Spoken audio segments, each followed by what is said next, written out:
तरह की रिपोर्ट में मेरा कोई नाम नहीं है। मैं पार्टी का डिप्टी कमिश्नर था, मैं कहीं आग लगाने नहीं जा रहा था। सानह बल्दिया केस की एक और JIT सामने आ गई। तफ्तीशी अफसर ने केस की नई रिपोर्ट मुकामी अदालत में जमा करा दी, जिसमें मुत्तहदा से बागी रहनुमा अनीस कायम खानी का नाम शामिल नहीं।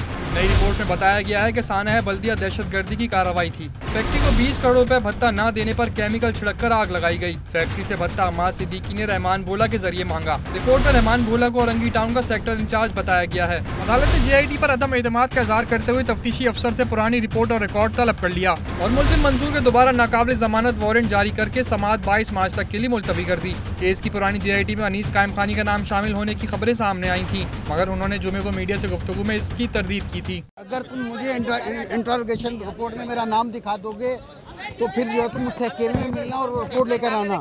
इस तरह की रिपोर्ट में मेरा कोई नाम नहीं है। मैं पार्टी का डिप्टी कन्वीनर था, मैं कहीं आग लगाने नहीं जा रहा था। MQM के साबिक डिप्टी कन्वीनर अनीस कायम खानी 2 दिन कबल ही कराची वापस पहुंचे हैं। उन्होंने मुस्तफा कमाल से मिलकर नई पार्टी बनाने का ऐलान भी किया। अनीस कायम खानी का नाम डॉक्टर आसिम के दहशतगर्दों के इलाज से मुताल्लिक केस में भी शामिल है।